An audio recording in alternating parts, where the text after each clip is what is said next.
Good evening, folks. It's Monday, so it must be Airfix and chill. Yeah, do you know what? This StreamYard software plays silly beggars sometimes. Trying to set up a video and it wouldn't play, and then all of a sudden it played. It's like, you can't win sometimes, you can't win. Anyways, I'm a bit lackluster today. I was going to suggest a topic, scale model shops or online shopping, but we've already done that a few months back when I went back through what we've talked. It's something, I know we're going to go over topics. You know, there's only so many things you can talk about with scale modeling. I get that. But just to get us out of a shtick and not knowing really what to talk about, I thought we'll do another Ask Us Anything, okay? I'm not talking about ask us what our trouser size is and what our leg measurements are and, you know, whether we use, you know, double 34 skin. regular. What's that, Sonny? It's 34 regular. Is that, you know, you're not, you're lying. Like No. I am. All right, it's 40. It's actually 44, but you know. Well, once upon a time, maybe. Yeah. Yeah, about 20 years ago. Yeah. I'm yeah. I've gone past wearing Calvin Klein's. Right. So it's basically Ask Us Anything. We've got Brett from High Altitude Scale Modeling. Nice to see you, my friend. John Parker. We've got James with Tabodi Girl Model Works. We've got Alex from Mind's Model Moment. John, Alex, Scale Modeling, and Sully Scale Modeling. So if you've got any questions, remember, super chat questions get priority over everybody else. Understand that, and so do channel members of each of our channel members. If you have any questions you want to shoot at us. If you want to write us a question, put in the word question or QQQ. And if you want a particular person to answer it, put their name in the question as well. Okay, so that's basically the rules of this. We've had our first question already, which I thought was quite interesting, and it brings a very good point. Black Skunk Works has asked, question, is PE really worth investing in? The tools, time, etc. It's not really something you can practice before committing to. And I think he raises a fair comment there on investment. The issue we have, unfortunately, is that a lot of manufacturers, not a lot of, but a fair few manufacturers use PE or photo etch, is what PE is, photo etch, as a way of completing a model, even though we've all said it. Alex has said it in one of his videos. I'm sure that, you know, others in the chat will agree. The photo etch should be a choice, not a compromise, because, as you've rightly said then, that photo etch is an investment with tools, time, specialist glues if you want. You've got to learn how to use it as well. So if you're buying a model and it's got a photo etch in and there's no other way around it, you're stuck. You feel the same way, don't you, Alex?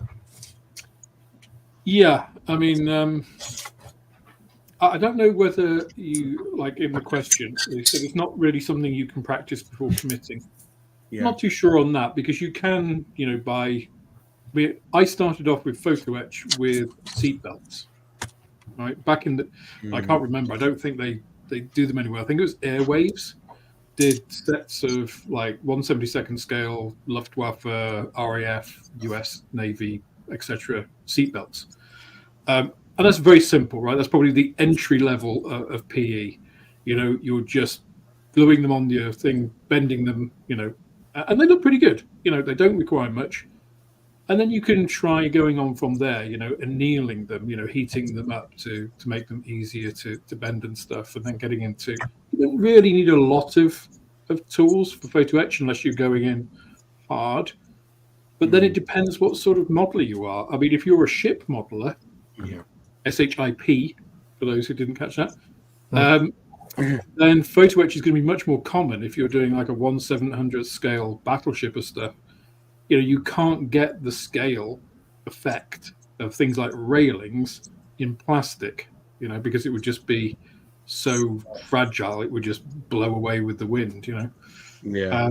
But is that important to you, or do you... So here's a topical subject, actually.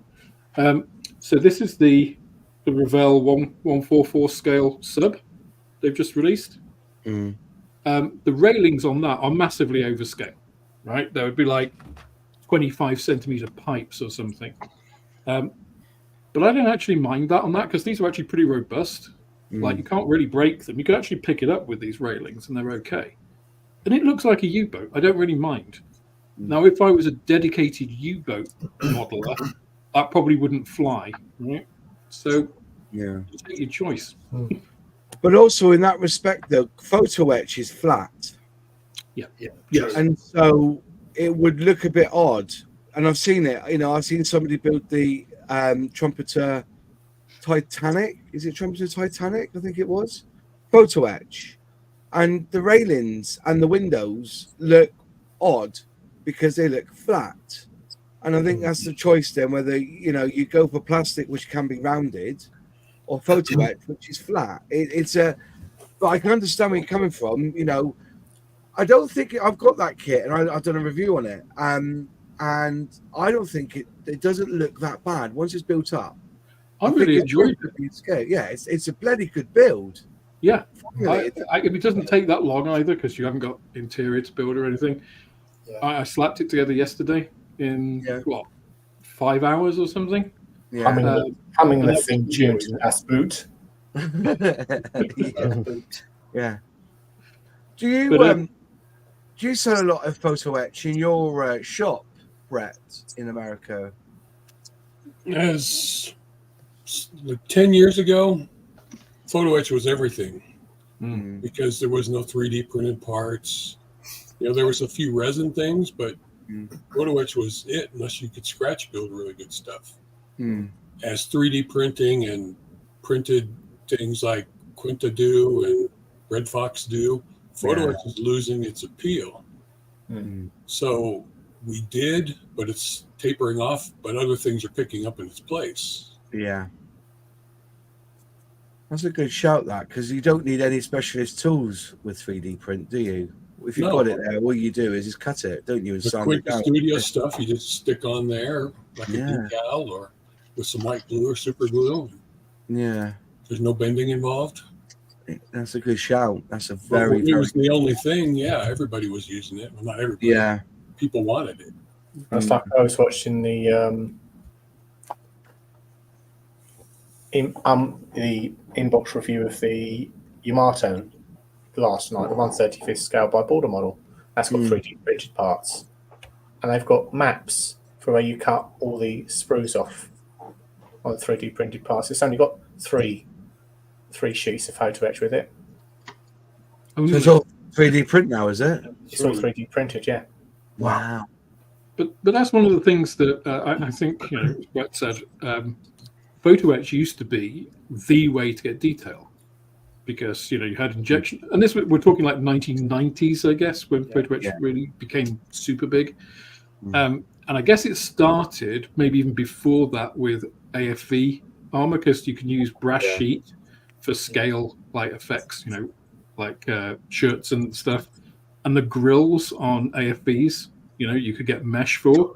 And then when photo etch sets for those became a thing, it's like, oh, great, now we've got all the brackets and stuff, and that's great. But then it was applied to absolutely everything. And like you said, Moss, some things just don't look right. Like I've mentioned it before, World War II radars on night fighters, German night fighters, the big Liechtenstein radars and stuff. They weren't flat, and then you got people doing turned brass rods. All of that now is really been pretty much replaced by 3D printing because resin came in kind of again late 90s, sort of mid to late 90s, early 2000s to do things like ejection seats and stuff. People were sculpting and then casting in resin, obviously not 3D printing. But all of that really is so much easier now to design it digitally, 3D print it, and not have all that waste. The huge resin tabs you used to have to saw off and then sand, which is never a great thing. So it's technology moving on, I guess. Yeah.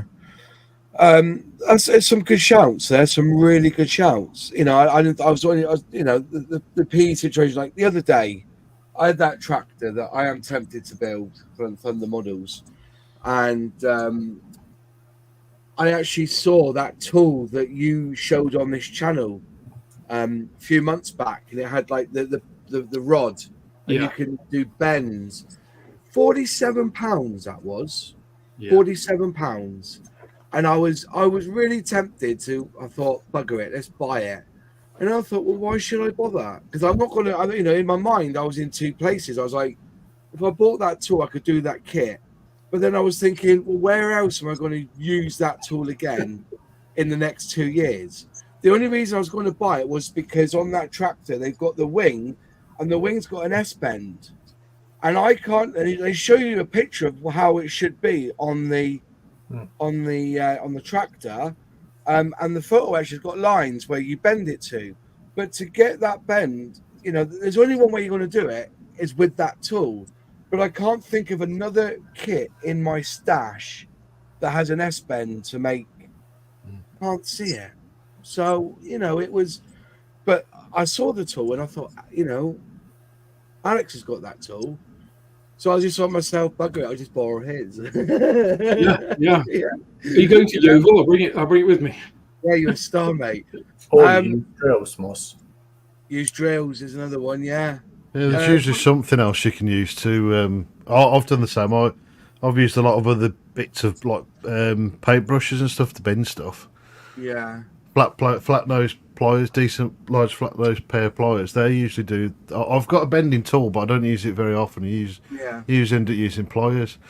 Like you said earlier, if you're doing ship stuff, then yeah, it probably is more going to be investment for ship build, especially with the big PPE blocks and stuff. But I think if I mean, I use PE quite a lot, but I generally use my own things that I can make work rather than buying specific tools for it, because I'm kind of the same. It's more the fact I'm just too tight to spend the money on the expensive tools, so I'll just find something else that is local to hand that I can use to bend it, especially if it's just pure brass, not photo etched, but with the print on, just to nail it, and then it just makes it a lot easier to bend it into shapes and stuff. So that's what I do. You don't necessarily need proper tools. There's usually something lying around. It's the same with anything I do. I'll try and find what I've got lying around the house first before I go out and buy it. If I really have to buy it, then I'll buy it. But generally, I mean, like I says, big, decent flat nose pair of pliers, and then you got brushes for bending everything else in circles. That's a fair shout. Myself. It's the same as a lot of things, isn't it? It's just like you can. I think I used this analogy with somebody recently, maybe at the shop. It's like golf. If you start playing golf, you put around a bit and you do a bit. I think I enjoy this. A lot of people then go out and buy the most expensive set of clubs they possibly can and expect themselves suddenly to be doing on par shots. And it doesn't work like that. You've got to develop the skill before the tools. The tools don't come with the skill applied. It's not like a video game. So I think buying the tools, I think Sully's absolutely right. You develop the skills, you use whatever's around. When you're in a position to, like financially and, in your modeling journey, whatever, you can buy that as a gift to yourself. It's just like, oh yeah, it'll probably be like, that really nice cookbook that you bought yourself as well.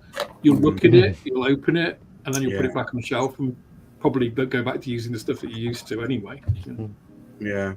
That's fair play. Right. So what about PE included in the kit where there was a cheap alternative, such as painted strips of tape for seat belts instead of photo etched belts? Would they really look that much better? The thing about photo etch is that, in all fairness, you can get a really clean print on photo etch.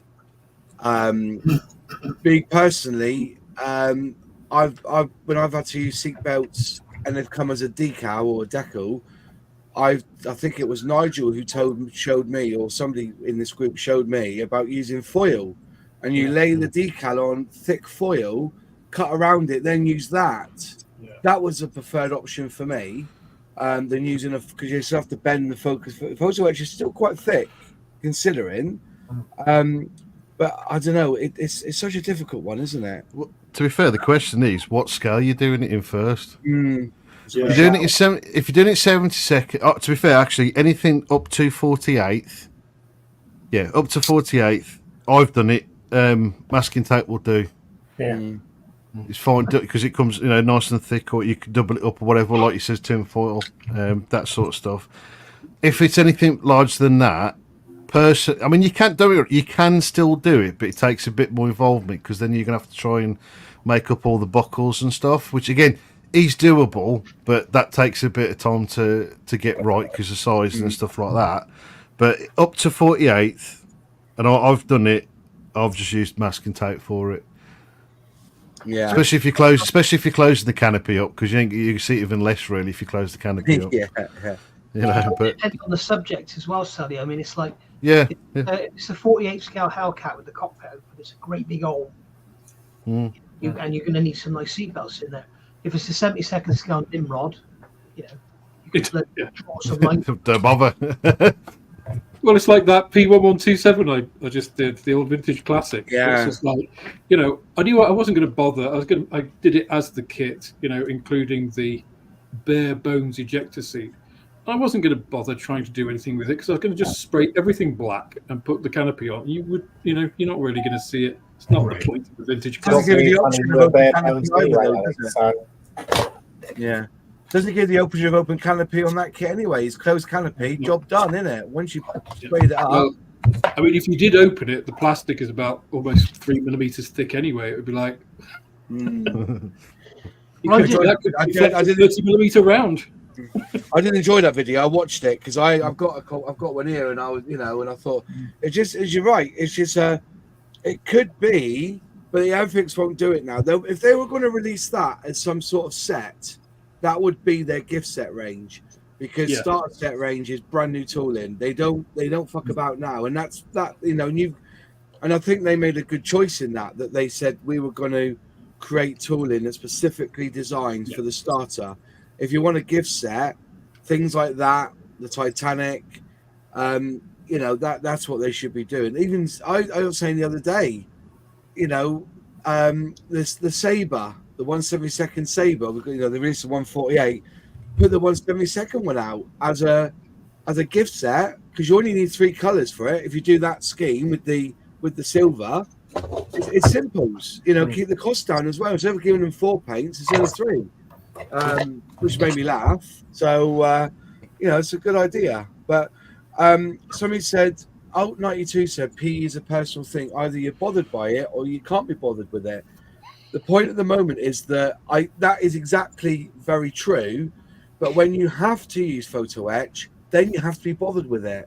And that's where I'm saying that, like somebody mentioned about Edard, they do the Profi pack and the weekend pack. There's the choice. The compromise is what we're having, where there isn't a plastic piece to put in there, and that's where I think that's the downfall. I know that the Ferret Scout, the back end from Airfix, is wrong, and in theory, that could be if they really wanted to, they could have given you the option of doing that back end with those slits, or they could have had a cutout.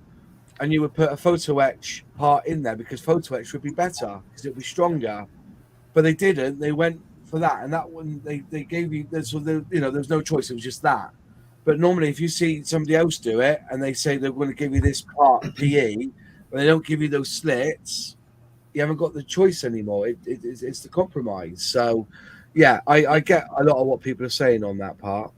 The reason I came on here, Moss, when I did, is I heard you talking about that photo etch mudguard again. Yeah. Thunder Model's tractor, aren't you? Yeah.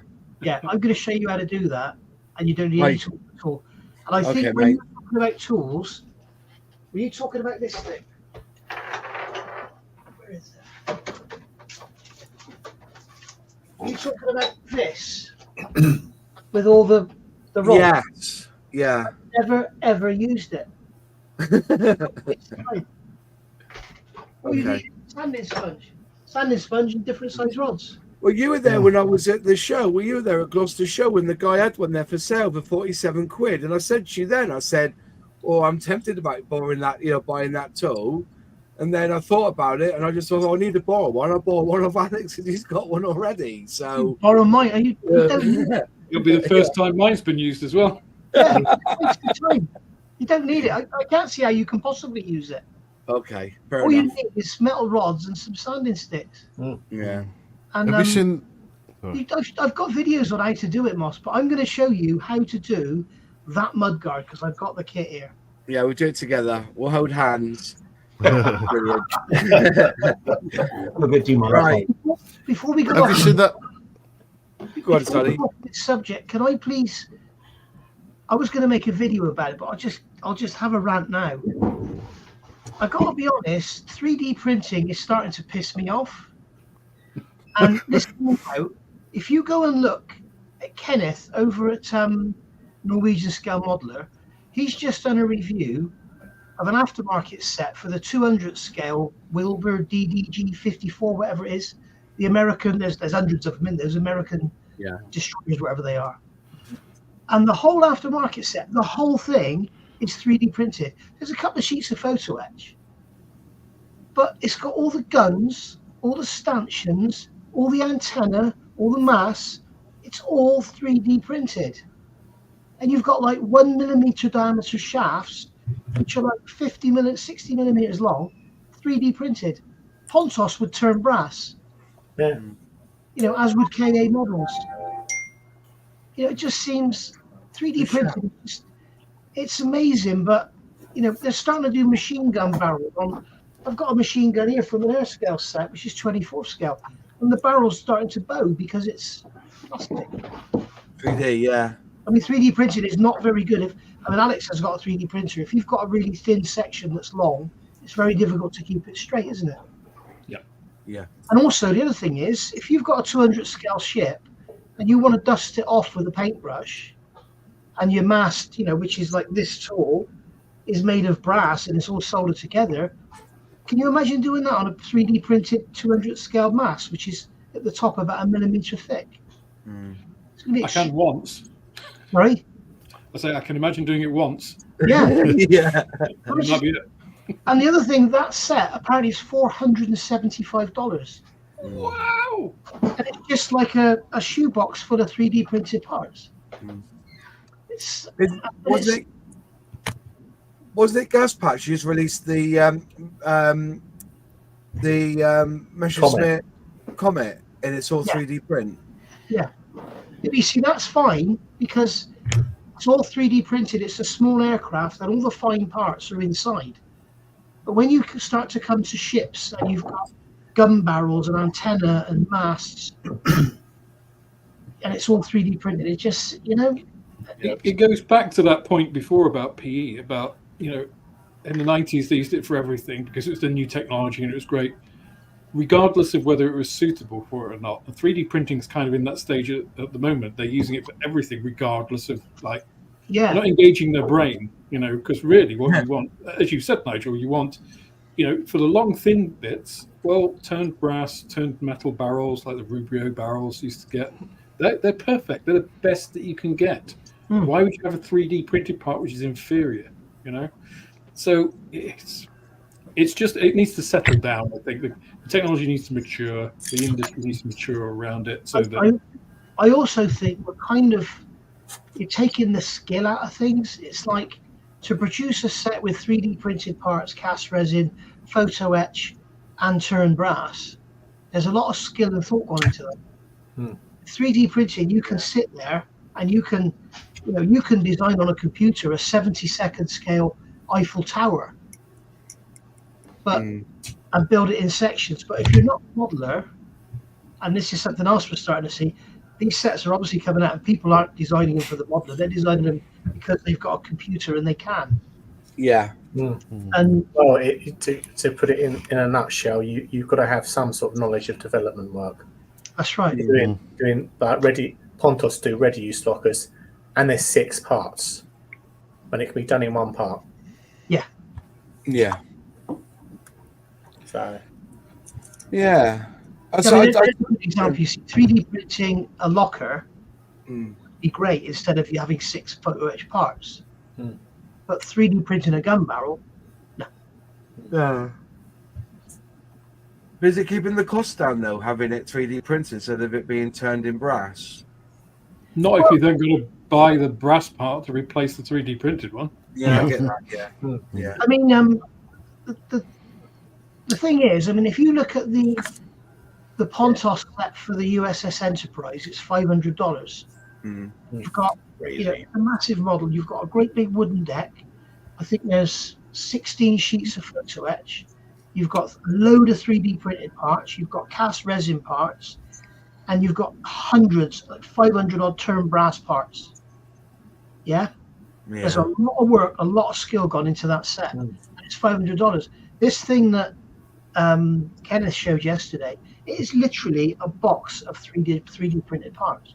Its actual physical value of what you're getting is probably, I don't know how much 3D printed resin is, but I wouldn't be surprised if it's more than $20. You know, and there's no, yes, there's skill in designing it, and there's skill in making the 3D printer work and everything. Yeah. Once you've done that, it's just like bang, bang, bang, bang, bang, knocking them out, isn't it? Yeah. I think you're actually, the turn brass parts, they're done on the CNC lathe. yeah, they're done on a sliding head lathe. They have to. You can't turn brass at like 0.8 millimeter diameter in a lathe. You have to have a sliding head lathe, and that's where the lathe, the chuck is behind the head, and it's held. The metal is gripped in the head. You have a bearing at the front, and you have opposed tooling. So you have tooling on both sides, and you pass the metal bar through the tooling, and that's called a sliding head lathe. So that like, if you turn in this in a normal lathe, you hold it here and you turn along there. With a sliding head lathe, the tool is right there, and you push it through from behind. Yeah. Oh, fair play. Parts supported. Yes.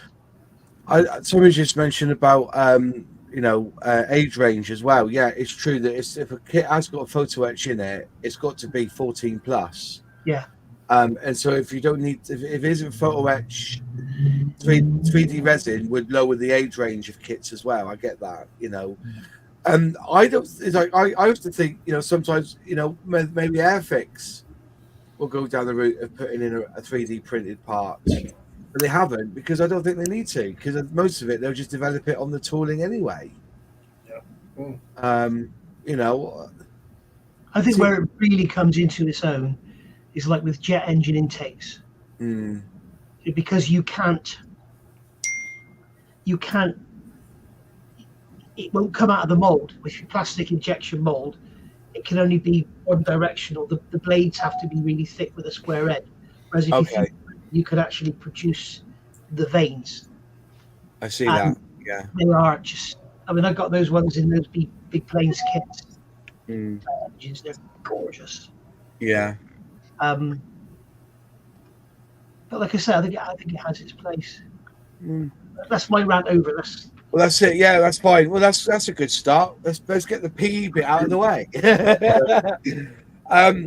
Leslie Schramm, QQQ. What's a good way to get a decent polished aluminium surface? On what? Because again, you know, you're talking aircraft, you're talking car. Is he talking about paint, or is he talking about polishing metal? Good question. Paint, I was assuming paint. Yeah, I'm assuming, you know,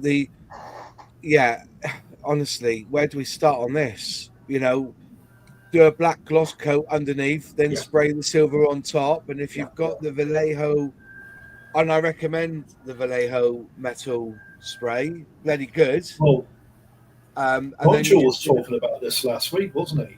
And then you go over the top of it, don't you? Then you polish it over, don't you, with a buff. But you've got to leave it to dry. Don't think to do it in half an hour. You've got to seriously let it dry. It's got to cure. Vallejo very good. You know, yeah. AK Extreme are very good. For a 70-second scale kit, I don't think you can go that far wrong by using Tamiya titanium silver if you're brushing it. I can't speak for people who airbrush. Yeah. If using the hairy stick, it's not a bad result. I know that Spencer Pollard swears by, is it TS11? Yeah. There's a silver spray kit. He swears by that and uses that. And Spencer Pollard's a shit on brother. That's polycarbonate spray, though, isn't it? No. Yeah. No, PS is called polycarbonate. PS is polycarbonate. Yeah. Oh, yeah. It's just been banned in Canada, so it may get banned here soon. Yeah. That means it must be Nanny state. And also the other one is there's a chap who comes on here quite a lot called Jared. He's done B. I don't know what it is now, but he's done it with foil, hasn't he? North Somerset Modelers. He's done it all in foil. Was that the B17 he did? B17, that's the one. He's done it all in foil, and fucking hell, it looked the boss, mate. Honestly, he's done. Bollocks, doesn't it? Oh, it took him a while. If you go to my video, you'll see it on. If you look for North Somerset Models show, if you pan through it, I do pick it up on the camera. He's done an amazing job with foil. He's in chat now, boss. Pardon? Garrett's in chat now. He's in the chat now, is he? Where is he? In Reynolds foil. Yeah. Reynolds foil, yeah. Where's he to? Where is he to? Where's he to? I got the wrong one. I've got starred. That's why it's all done. Anything I would say, this guy's asking about if he's new to it. I personally think the best way is gloss black and then Alclad. The trouble is Alclad is now A stand, and I don't think it's the same, even though they say it is. I don't think it is. I think it's got a lot less pigment in it. The trouble is with all those paints, they're very, very soft. You can rub them off. They're not very hard wearing. So you put a clear coat on them, and if you use the wrong clear coat, they just become a silver paint. Yeah. The problem I've had with Viejo moss is right. And apparently, if it gets cold in transport, it kills it. Apparently Does it? Yes. Well, What really annoyed me when I contacted Viejo and I even sent them my video to show that it doesn't dry, they just said, "Oh, we don't know what's going on there." Thanks, then. You can fuck off in future. Yeah. So to be fair with you, I've only ever used it on the back of jets. You know, I've got the range here. They do a beautiful, like a purpley color metal, and it really makes the jet take the jet's exhaust really pop. But I've never known them not to dry on me. I must check mine actually up in the attic then, because that's cold up there. I'm gonna go and check the attic there and see that. Apparently it's getting cold that kills it.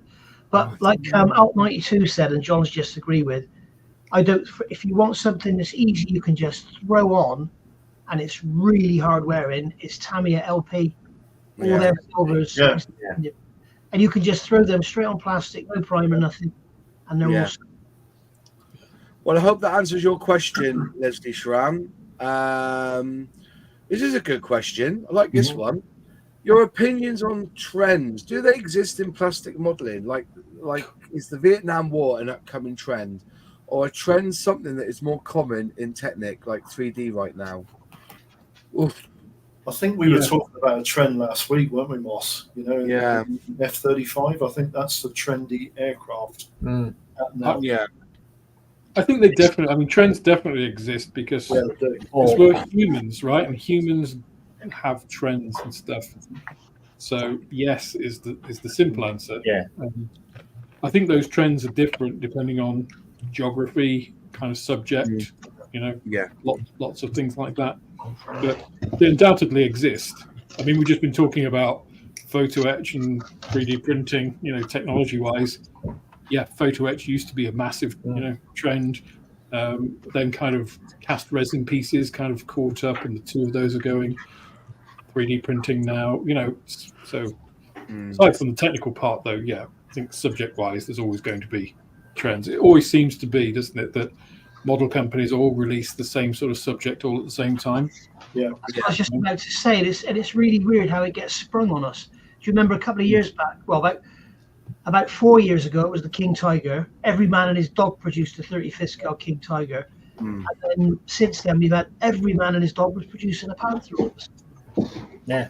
Well, Leopard 2s. I mean, how many Leopard 2s have been around? Yeah, in Ukraine service.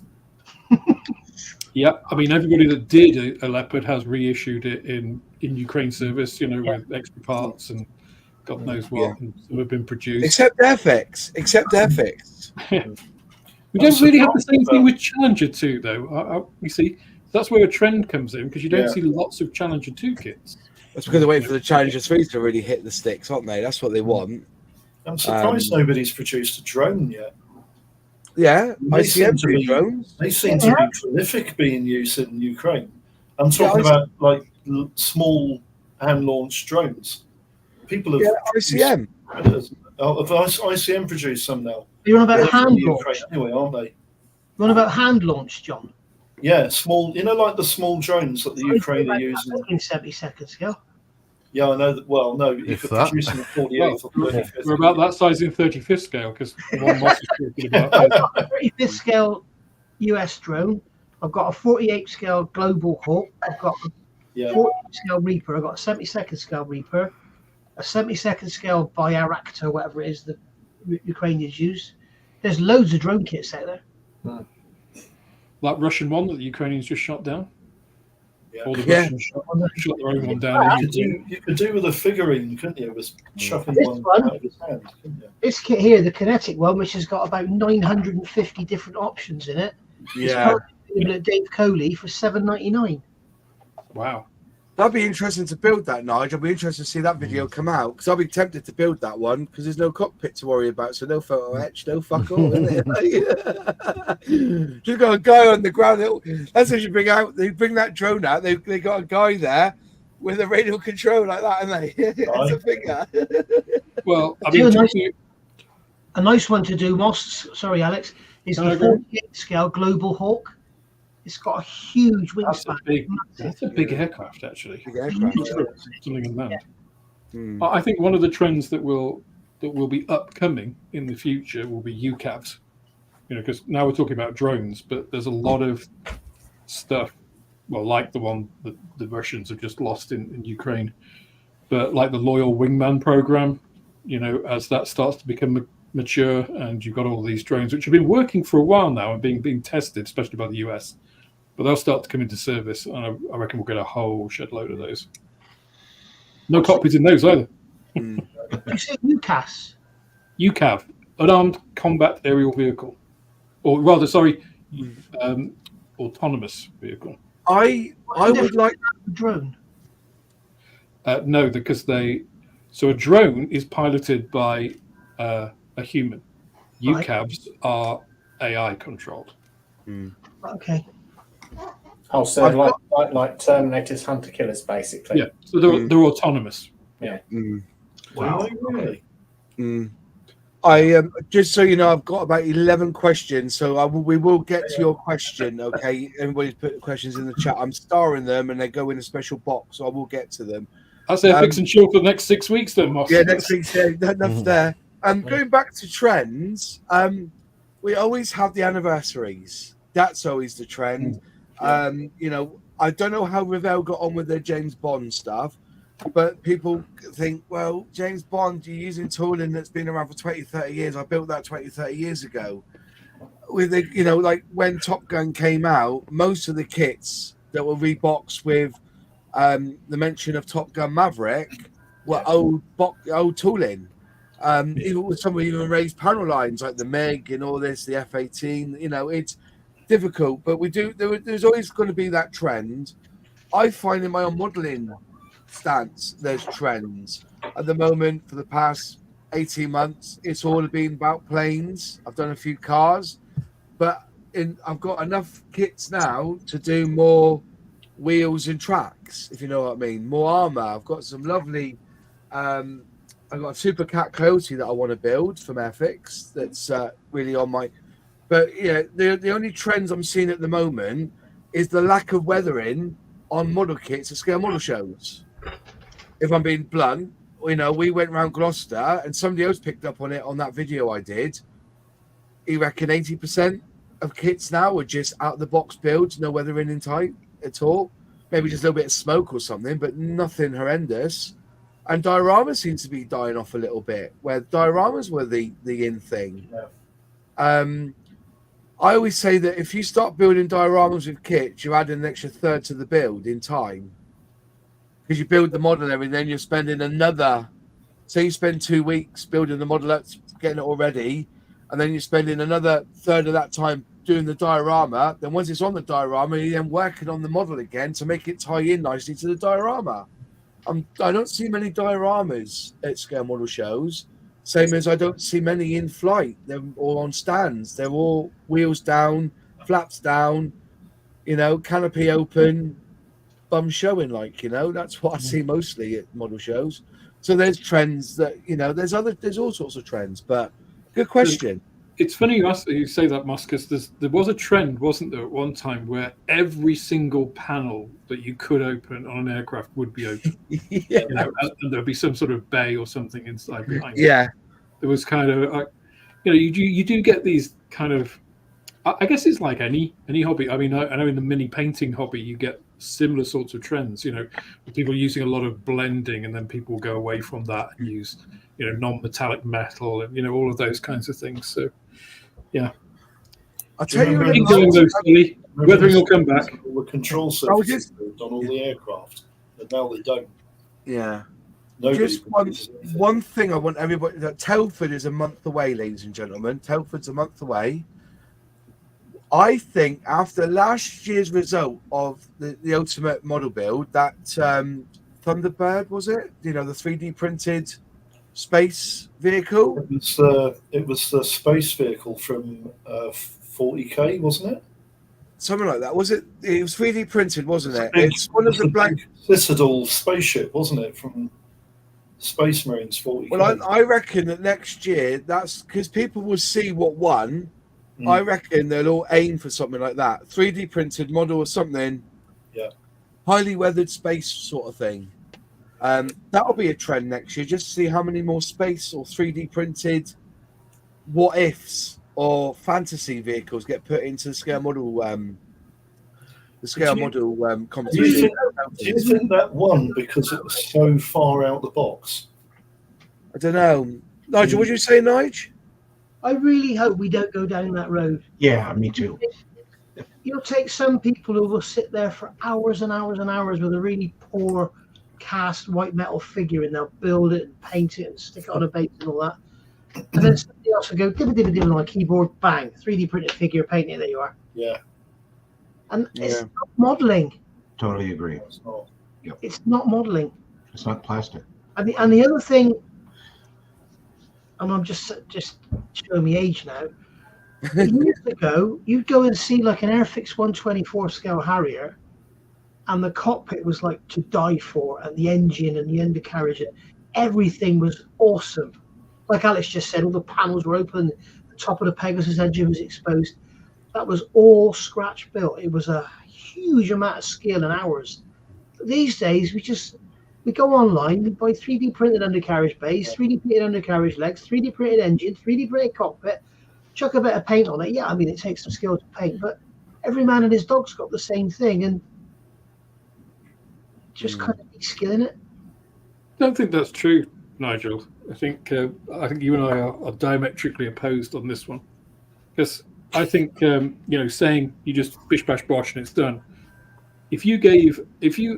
So some competitions, the way they run, not in modelling so much, but everybody gets exactly the same. Yeah. So if you gave absolutely everybody the same, like same detail sets and everything, just said, go and build this, you would still get a massive range. So the skill is demonstrated in how you're putting that model together. I'm not saying there's no skill in building a model. I'm doing it now with 3D printed parts.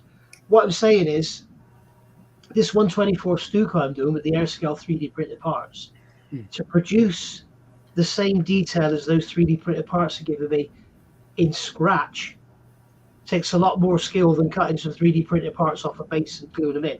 It requires different skills. It's different skills. It's a bit like building your own house and buying it, isn't it? I don't think so.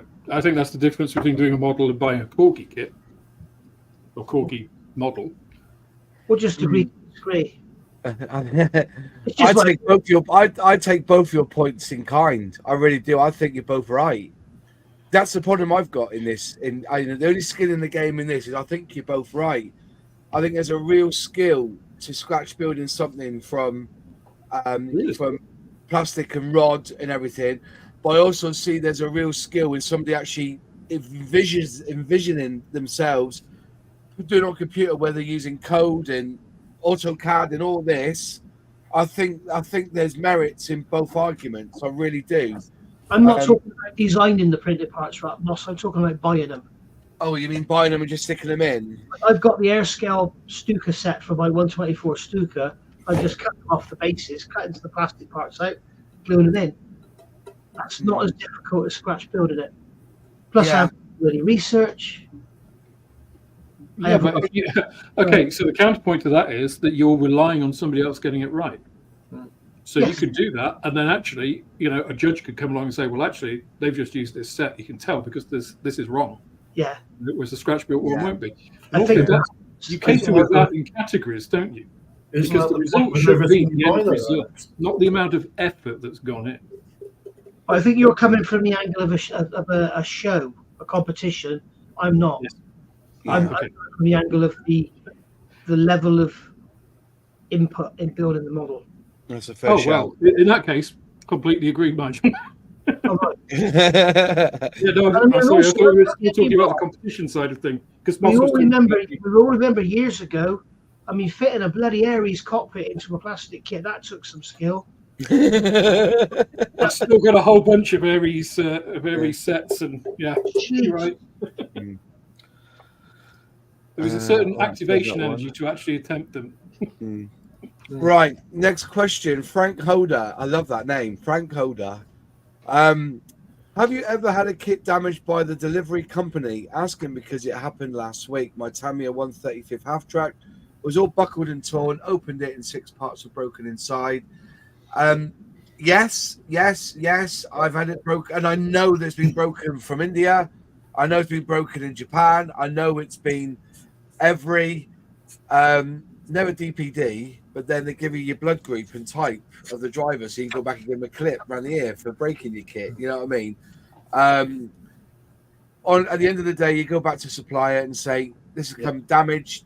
Where's my money? Can you send out a replacement? That's what I would do on that one. There are some who I'm pretty sure one was sent to me and it was dropped off the back of a Chinook. Like, you know what I mean? It's like come absolutely so battered inside. It's unbelievable. So I always go back to where you got the kit from and say this has arrived damaged, whether it's from the factory or by the courier, and they should help you out. All right, so that's a good one. Also, guys, look on the box before you open it and before you sign for it, because some manufacturers now, I've just had a kit from someone abroad, might have been Ukrainian, and it actually says, inspect this package, do not open if damaged, return to the driver. Yeah. Once you accept it, you've had it. I was just about to make that point as well, because I used to be a courier, and you can not accept anything that is delivered to you. If it's damaged, just hand it back to the driver and refuse delivery. Yeah. Because it's the responsibility of the source, as Moss said. It's the responsibility of the person who sold you the item. They have to replace or refund. And also on that note, I had a parcel delivered this morning from Hannants by Parcel Force, and he's warned me. He said anything you buy large now from Amazon will be delivered by Parcel Force, and they're under strict instructions. If there's no one there, leave it on the doorstep. My God. Well, to be fair on that, when I've had Amazon do that for me, because, you said from Hannants, they're using Parcel Force now, are they? So Amazon are going to use Parcel Force for large items. Okay. If you buy a big model kit, I'm guessing something like that 72nd scale E3B. Yeah.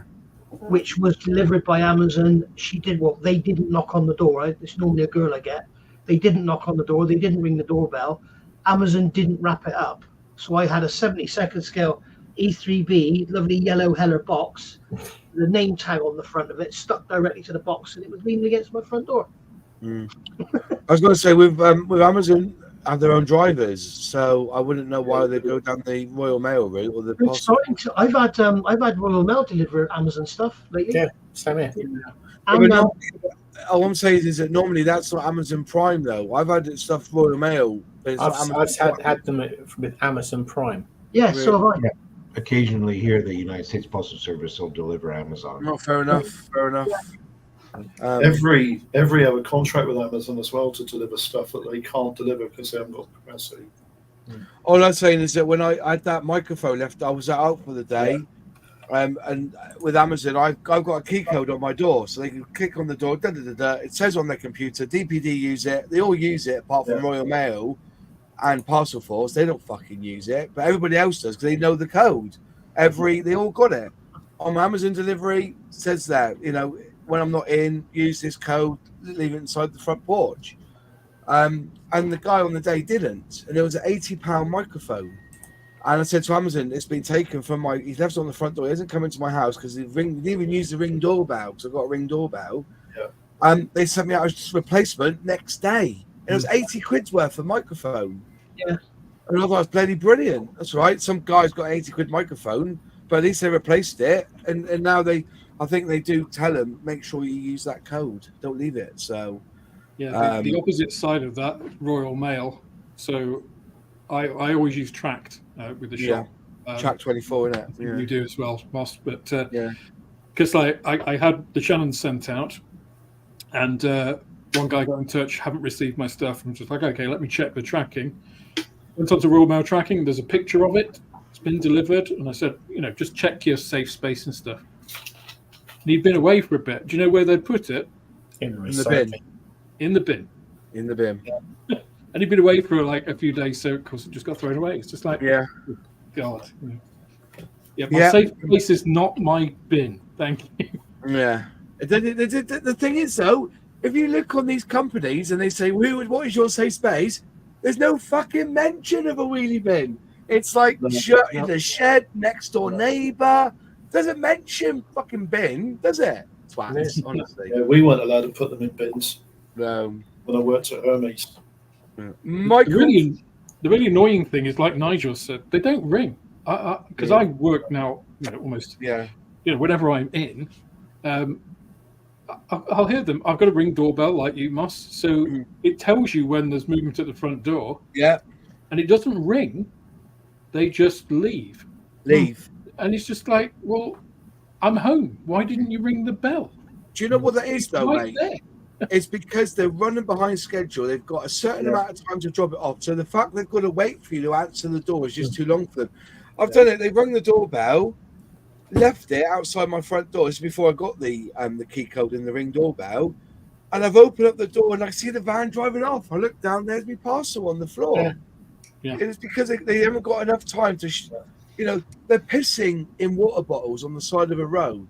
Yeah. You know what I mean? These poor drivers. But, bad. There you go. Right. Michael Foster. Hi, I am new to modelling. I am thinking on upgrading my airbrush. Well, congratulations being a new modeler and straight on it with an airbrush. I tell you, I was that scared of airbrushing. I was a hairy stick guy for many a year. I'm thinking of upgrading my airbrush, and I like the look of the new Harder and Steenbeck Evolution CR Plus 2024 2-in-1. What are your thoughts on this particular airbrush? I've not bought one. One of my biggest regrets ever was selling my Evolution to buy my Infinity. I should have sold the other brushes I had, but the guy offered me a good price on the Evolution that I was able to then afford the Harder and Steenbeck Infinity. But I rate Harder and Steenbeck. They're easy to get parts for. PTFE seals. The new Evolution, it's got a few little add-ons. I think the nozzle's shorter at the front, isn't it? But I have no doubt that anything from Harder and Steenbeck is crap. It is normally good stuff. Anyone else agree with me? And now to counter that point, my experience with Harder and Steenbeck has been the exact opposite. So I was really excited about mine. I didn't get on with it at all. So the proviso I would say is, what are you using at the moment, Michael? Yeah. If you're already using a Harder and Steenbeck, you'll probably be happy with the Evolution. Yeah. If you're more used to a different type of airbrush, because Harder and Steenbeck, the technology they use in the nozzle is different to a lot of the way a lot of brushes are. If you're used to that, like the Badger 150, for instance, and those kind of the cheaper airbrushes, If you're used to that kind of style, you may not get on with Harder and Steenbeck because the feel of them is very different. They're not familiar in the way they break down. So I would say it really depends on what you're used to, because airbrushes, I'm sure my Harder and Steenbeck, it may just be that I had a bad one, right? A bad batch. It may just be that my prior experience means that they're just not what I'm used to. Yeah. So if you can try one, if you don't use a Harder and Steenbeck at the moment, I would say try somebody, like go to somebody who's got one, borrow one, whatever, and just see how you try before you buy, because it's such a personal thing. Most airbrushes today, especially from a reputable company, will be good, right? It's just, what is your preference? Good question. That good answers. As I said, I'm Harder and Steenbeck. I love my Infinity. It blows beautifully. So I don't know. It's it's one of them. It's one of them. If I know Nigel's an Iwata man. I am too. Yep. Yeah, you're an Iwata man, aren't you? Yeah. James, what are you? Fengda. You're Fengda. That's fair enough. Brett as well. Krios. Yeah. What about you? What about you, Brett? Are you a Harder and Steenbeck kind of guy, Iwata, or? I use Harder and Steenbeck and Iwata and Badger.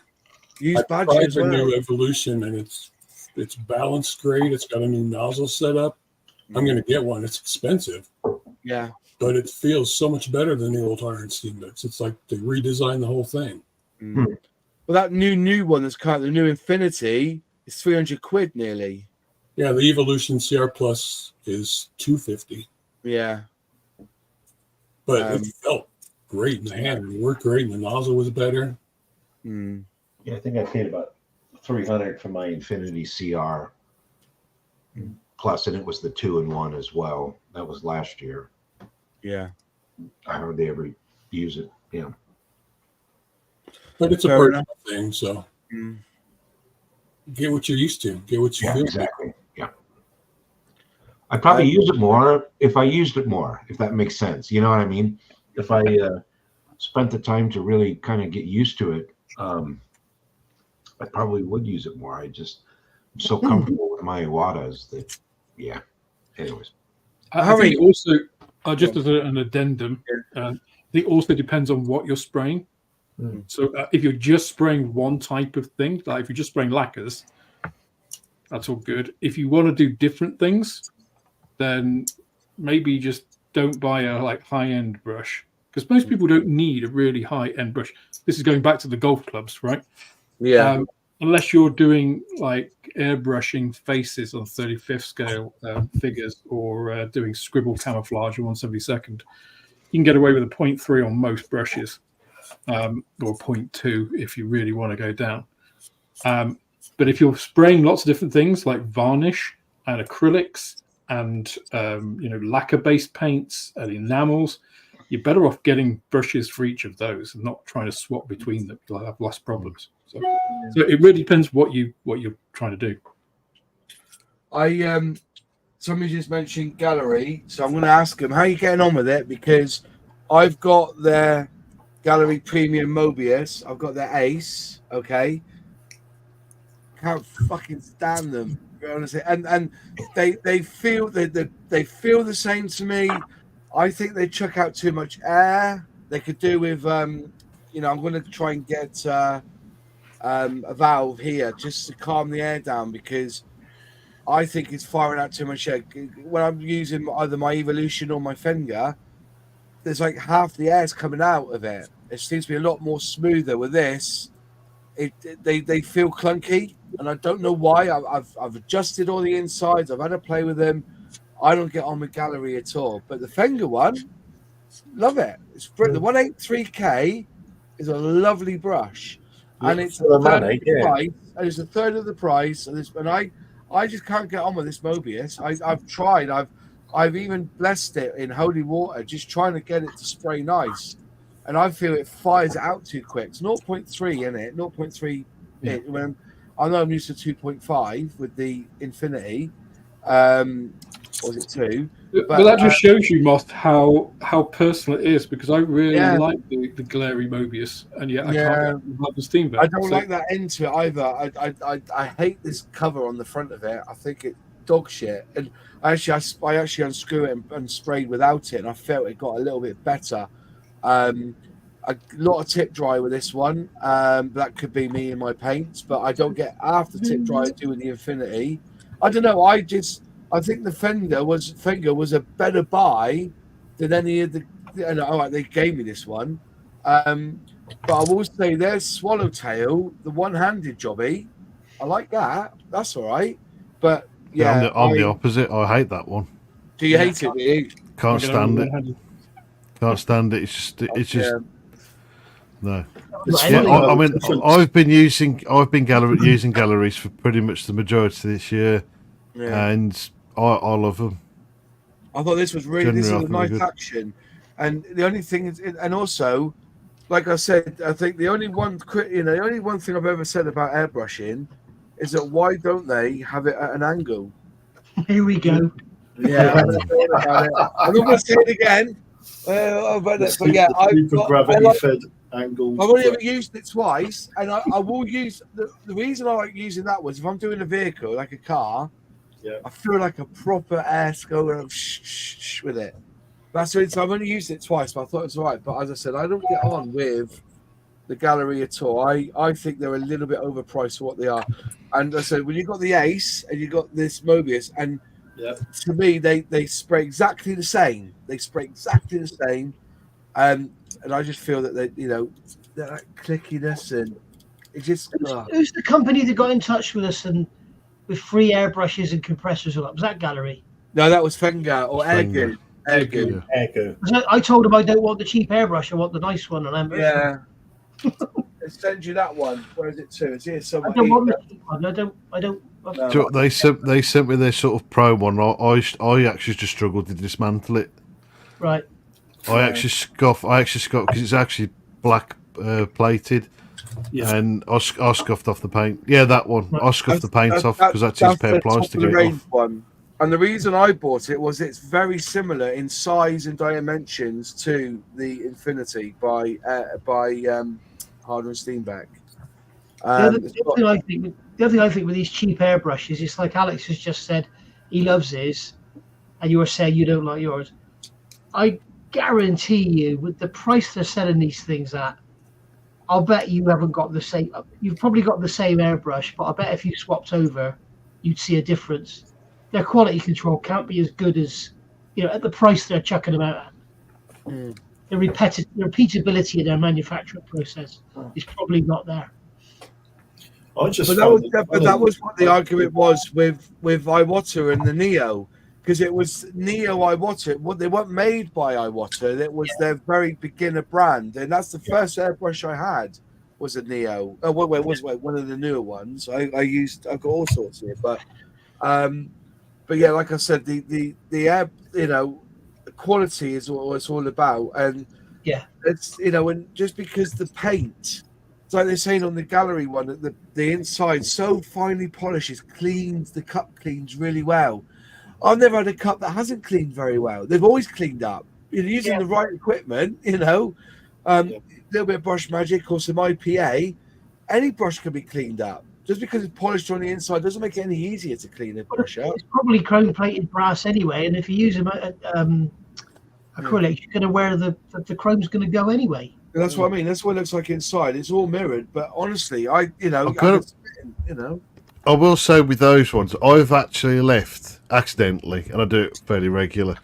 Left paint in there, and literally I've put a little bit of Mr. Labyrinth in it, and it's worked perfectly straight away. Some of the other ones I've had to completely clean them out. Yeah. I mean, it may be just the amount of Labyrinth thinner I'm putting in, maybe, but every time I've used it, and cleaning up is a lot easier on them. I've found on with those ones. But that said, I will say I've not had any of the big name ones anyway. Once you get one, mate, you know the back. That's my old Iwata. You can see inside there. It's all brass. Yeah. It's all the chrome's gone. That's 12 years old now. 11, 12 years old.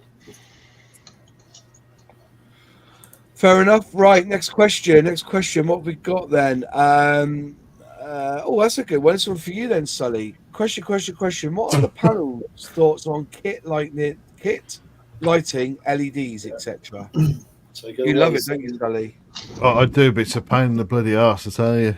When it breaks your if you can get, they are expensive. You can get pre-done lighting kits like a full wire loom and stuff like that. They're really good, but they are stupid expensive. It depends on how many lights you're going to put in to a model. The problem is, and I generally struggle with this mainly because I think part of this is to do with dyslexia and maths and shit. But you need to, if you do a lot of them, you run off one battery. You need to put resistors in, and that's one bit I've struggled with because it's not something that I can't work out very easily. There are calculators which I've got to admit, one or two I've used recently. If somebody's put me into it, has helped as quite a bit actually. But yeah, so because like the lamp I'm doing at the moment, it's got red and white lights, and I need the right resistors for both of them to run off one I'm actually doing off two separate batteries because it was just easier. Plus the fact the block of wood it's in's got two holes, so I thought, well, it's just easy to fill the two holes with two switches. But you can put them onto one, but you've got to work everything out. But that said, don't get me wrong, it is easy to do. If you I don't know, if you're just doing if you're doing a car and you just use white lights, because a lot of what I've started doing is I've started tinting the lights, using a white and then using some Tamiya clear to tint it. You can actually just use all the same on a 3-volt watts battery without having to put anything into them. They won't last. They'll probably last the best part of a day, and you'll have to change the batteries.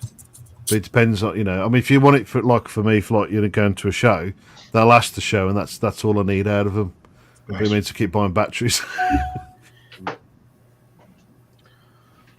Jared, yes, Harlan Steenbeck. I haven't Harlan Steenbeck yet. They've released they've just upgraded their what's it called again? Their entry level brush. I can't know what it's called now. But they've upgraded each of it. Every year they've upgraded so you've got like a brand new thing. And there's one bloke they got involved with who's a wall figure painter, and he's done quite a bit with it. Yeah. Squidmire. Yeah. So it's not the Evolution, is it? Is it? Yeah. I forgot. No. Okay, what it's called now.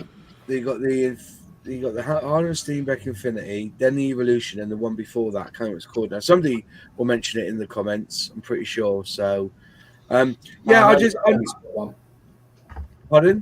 I know Fenris, New Fenris Railroad's got one of those airbrushes by Squigmar. Yeah. I'm just saying some people like the gallery stuff, but as yet I've not seen a review by somebody that hasn't been given one to review. Do you understand what I'm saying? Yeah. Yeah. Just I haven't reviewed mine. I've done they sent me them and I couldn't get I couldn't get mine to work proper, and I said there may be a problem with mine. They said we'll find out ways, we'll send you some bits out, because they said that they would look after, but it was I didn't do a review on it because I didn't want to do anything too bad. I wanted to use it a bit more before I did a proper review on it, but I wasn't getting on with it when I did. But yeah, it's Ultra, the H&S Ultra is the airbrush. Ultra, so yeah. You're talking about LEDs? Yeah. Who was? Somebody just put a comment up after. That was all. I was just making sure. I responded to him. That was all. I've spoken to Jen at Small Scale Lights before, Sully, who can probably help you with resistors, etc. Save you working them out. Okay, cool. Does that help you? Yeah, probably. Hopefully, so any help's better than no help. To be fair. Yeah. I haven't done LEDs in any of my builds. It is good fun, but it can depend. The one I've done at the moment, it has been frustrating, but generally they're all right. It's just hiding everything's the one thing you really want to. I have never again. Was it Plasma who did like a Star Wars destroyer and ended up using like fiber optics and then coding on a coat? Oh man, alive! Yeah. Crumbs. Yeah, that's if you want all the fancy flashy lights and stuff. Yeah, I get that. Yeah, no, it was did he do it the Millennium Falcon or did he both? No, he did the destroyer, didn't he, with all the lights at the front? I thought he did the Millennium Falcon or it might be somebody else because they did the I don't know what the fuck it's called, the exhaust jet thingy bob. Yeah, that bit.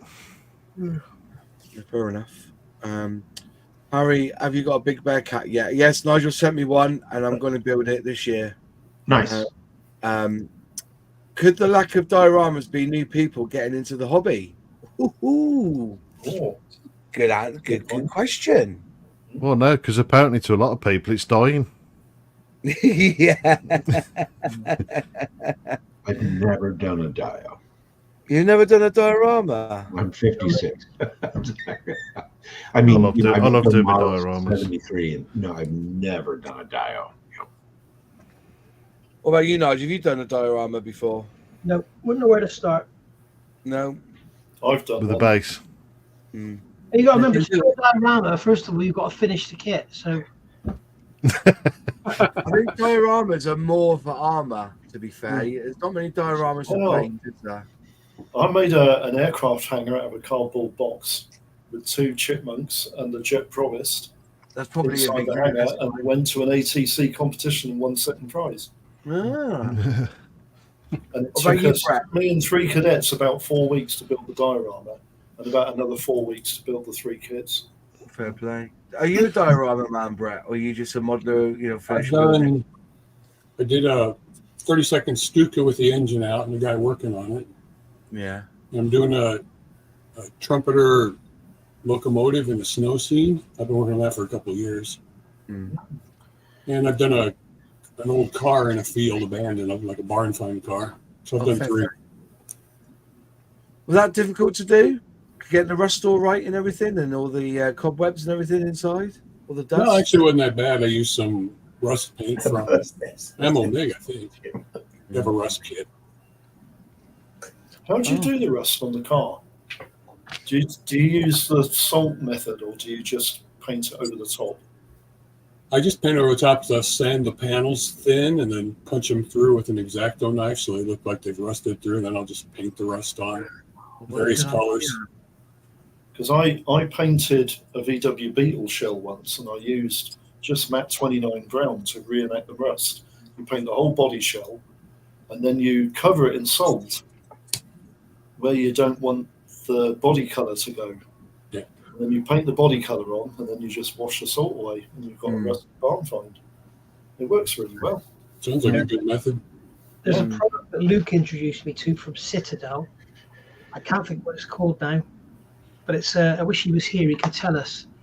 It's like a brown. I took it out of the jar, out of the pot, and put it in a cameo jar. Citadel pots are awful, but it's basically somewhat corrosion, and it's like a gritty brown paint, and it's typhus corrosion. It's summer. It's Macron corrosion as well. It's got some futuristic name, but it's absolutely brilliant. You just paint it on with a brush, let it dry, and then you can rub it back with your finger and make it less and less gritty. It's fantastic. And then you use your reds and all that written. I know someone who got Hang on, John. Go on, Alex. I was just going to say the Citadel effects paints are really good. That's probably the best thing that Citadel do, because they do a number of them, because they do ones for like copper verdigris as well. They're really a nice consistency, because obviously they're designed for minis, so they're designed to flow into the cracks and stuff. And then, like you say, you can wipe off like the effects if there's too much and stuff. So they're probably the only Games Workshop paints worth investing in. Celtics has come back with a beauty. I love that man. That is brilliant. My latest diorama is a bird's nest with a chipmunk in it. Sonny, why don't you get an old hamster cage and do a chipmunk in it? It's doable. Lobster. Well, I do need to do another build like that. Yeah. I still think he should do a biplane and a barn find. I think that's right up your street, Sally. Yeah, I'll put yeah. I'd like to do a World War One airplane in a barn. That's one diorama I would like to do. And you can buy the barn now, can't you? In order from what they call it, laser printed, don't they? Laser printed. Aviatic make it. Yeah. Would you use one of those kits that's just the actual tubular frame or the wooden frame and then coat it afterwards? I'd want to use the. I've spoken to the guy at Aviatic because he's literally about 5 miles up the road from me, and it looks like we might be having a bit of a deal or something. We'll see. It's about £185 that barn. Is it? For like 3 or 4 slabs of wood, yeah. It's a bit expensive, really. Pache and Badger, are they still innovating at all for airbrushing? I think they are. Badger just rebrand airbrushes anyway, don't they? And one of my old compressors was a Badger, but it didn't have a Badger badge on it. It had a different badge on it. We had no badge, but it was 50 quid cheaper than the Badger ones. See that? Badger makes their own airbrushes. Badger do? Yeah, they make them in Chicago. Well, fair play. I've never had a Badger airbrush, to be fair. Never have. They're around forever. Nice one, Matt. 3D print the barn now. SOTAR 2020 is beautiful. Yeah. I mean, they look all right, don't they? That's entry level stuff. This one here is for fine I details use them for years. when I break it. But yeah, So that's really fine details. And that's Badger, is it? Is that like brass front onto it and everything, is it? It does. Wow. And SOTAR 2020, and this one's just painted black, but it's all beautiful airbrush. What sort of prices are they? What's that sort of price? This one's $99. Yeah. The trouble is, part and clean. yeah. So with the exchange rate and everything over here, that'll be about £100. Yeah. We get rip off Britain. Rip off Britain. Definitely rip off Britain. At the moment, anyway. Let's have a look at some questions here. Oh, it's a good one. Let's have a look at that. Let's have a look at this one. Do you think manufacturers should have more consultations with modelers to see what subjects they really want? It's not a case of what we want. It's a case of what people buy. Yeah. And I think modelers should have more consultations with their research people. yeah. Like, look at that new border model Yamato. It looks like they just copied the Tamiya kit. It's got the same mistakes as the Tamiya kit's got. So, if you're going to take a step forward and bring out a new 350th Yamato, make it the best one, you know? Right. Yeah. I think a new release kit has got to have some edge over what's already existing on the market. And I don't think a lot of companies give a shit. No, I mean, a lot of them are making. I mean, one to think of is that Meng World War One Rolls Royce. It's an utter joke. It's nothing like a World War One Rolls Royce. I was talking about about what they release. So I on You channel, whatever it's called, they had the World of Hornby again, or Models World of Hornby. They're showing it again. You can go onto the U channel, which I think was called History or something, and you can go and watch it now. And they watch the episode with Pramjit and the Buccaneer. And the first thing that came out of Dale's mouth is when he spoke to Martin, his boss of Airfix, he said, "Well, every time I see really good sales from the Buccaneer in 1/72 scale, do you think it's time we brought out a 148?" And they go, "Yeah." And that's where, that's the meeting they had. I know it was acting or not, probably was a little bit of carte blanche, a little bit of acting involved. He probably already decided it, but you could just listen to why they brought out the Buccaneer in 148. Because they were getting really good sales of the Buccaneer in 1/72 scale. Yeah. So they look at their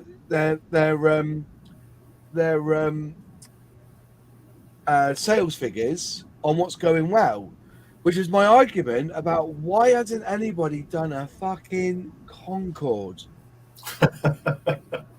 But all the tooling for Concorde is 1970s. Yeah. And Dale said once to me openly, he goes, they don't sell much. No, it wasn't Dale, it was Luke, I think. It was either Luke or Dale. And they said, well, when we released it before, it didn't sell. And I said, that's because every Tom, Dick, and Harry who's wanted to build a Concorde wouldn't build the Revell one because it's shit. The better one is the Airfix one. So why would they build it again now? Because they've already built it and they know that it's not the most accurate. It's pleasing to put together, and you can build it. You can put it together in a couple of days and paint it. It's only one color, white. You know, decals a bit stumped, but we're doing a 1/4 scale Concorde, not the 1/72. That's hella. But no one has done a decent Concorde for 50 years. No. And I think that's one, if they get it spot. Look how well the Lego version of Concorde went for. And that was 200 odd quid. That new company, is it AMP? They're doing some really nice airliners. They might do it. Yeah. They've done the Trident. They've done the BAC 111. They obviously like their British stuff. Yeah, I want to get that Might BAC do a BC 111. Sorry? They might do a VC10. I think they've done one. Is it called Mark 1 models or something? Mac 1 models or something? Not Mac 1, no. Not Mac 1. Don't say that. I know, but it's something like that that's brought out of Yeah, BAC yeah, 1. you're right, 'cause there's another company called AMP. Okay. Mac 1 don't build models, they build Chinese puzzles. Yeah. What they do, when you finish your kit, you get all the sprues that are left over, you put them in a saucepan, heat it up to about 180 degrees, let it all melt, and then pour it out onto the back of an old paving slab, let it dry, and there's your Mac 1 kit. Yeah. Yeah, apparently they use Play-Doh for the original modes, don't they? I think they do, yeah. Absolutely. Well, they reverse engineer Lindbergh. My God, they're crap. If you want to do a 727 in 72nd scale, wait. Because the only one that does it at the moment is Mac 2, and it's awful. But there's a new one coming. Sorry, the BAC 111-500 is being built by a company called Mark 1 Models. That's it. Mark 1 models. But there's also a company called AMP, and they're doing some nice stuff as well. AMP, you reckon, yeah? Yeah. I'm just looking down through now. Who's the company that does the Britannia? Apart from Frog, because that was terrible. There's a modern company that's released a Britannia, isn't there? And it's half decent. That might be AMP or Mark 1. Okay. So yeah, they're bringing out the 111. It should be due out soon. I might have to get hold of Dave Collins because he does Mark 1 models. See if he's got one there. They haven't been released. I can't. Oh fuck! How much? Fucking hell! Yeah, they're not cheap. The price of them. Yeah. Yeah, but have you seen them, Moss? Well, the Mark 1 models. Yeah. But if you brush them, I think you'd lose the surface detail. They're that fine. £37. Yeah. Christ. Pint of beer's a fiver now. What do you expect? I know that. But if Airfix brought out, gorgeous, that's the trouble. if Airfix brought out the 747 as a vintage classic, it would be over 45 quid. Who was that? If Airfix ever brought out their 747 as a vintage classic, it would be over 45 quid. No. Yeah, it would. They won't. No. No vintage classic is that expensive. Mind you, I will say, No, the Bentley was more than that. That was a vintage classic. Yeah, but that's a big tool, mind. Yeah, and that's huge. And that 747's in 144 scale. It's all right. It's that size. Going upstairs under the Sky Kings or Sky Wings. Yeah, so Sky King. But just to Lee Barrett's question on the whole consultation bit. Yeah. The problem with it, because I think actually it's a good idea. The problem is it needs to be a wide enough survey, so it can't really be a model company doing it. It would actually be ideal if the IPMS as a global organization surveyed people as part of their membership, maybe, of what kind of kits they do, what they want to see, and made all that available to manufacturers, along with the kinds of prices that people are prepared to pay. Because what Nigel, said with these kits, and you've, had sticker shock at that. It's like, it's no good if a company makes a kit that everybody wants and prices it 200% of what people are prepared to buy. They'll just go bust because they won't get the return on the investment. So I think it would be a good idea, but the problem with what Luke or Dale said with, this sold well, so shall we do this? I mean, that taps into about 5 different types of bias. Yeah, availability heuristic. They've only got the information available to them. It's confirmation bias. It's a whole load of stuff. And actually, from a commercial point of view, it's really dangerous to do that because you just get stuck in doing the same things, and you're always going to get diminishing returns. So, I mean, if you look at some of what the most successful companies are doing, I mean, look at the likes of ICM, look at the likes of Tamiya and Eduard, the kinds of stuff they do. Okay, Eduard don't particularly innovate in terms of doing very unusual subjects, but I mean, ICM do, Tamiya do all kinds of stuff, and everybody looks forward to the new Tamiya kit of it. So I think getting more information and making it available to the model companies would only be a good thing. It's just, how would you do it? There's not the only company I know that physically or you can see online who asks what kit should we release next is Airfix. You and never ICM. See, ICM, but on their website, or on Twitter, on Facebook, they're often asking, or what kit do you think we should release next, or which vintage classic should we redo, and things like that, But again, that's saying, that's a bit like, So I worked for a company and they gave us a choice of company car, right? You could have whatever color or fuel of Volkswagen Passat you liked. So as long as it's a Volkswagen Passat 2-litre, you could have petrol, you could have diesel, and you could have any color. But that's not a choice, right? That's the illusion of choice. It's like saying, what sort of vintage classic would we like to? That's a very narrow set. Yeah.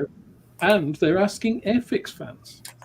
They're not trying to broaden their market. So I would be interested to know how many ICM kits, how many kits ICM sold of that boat, that fishing boat that I built.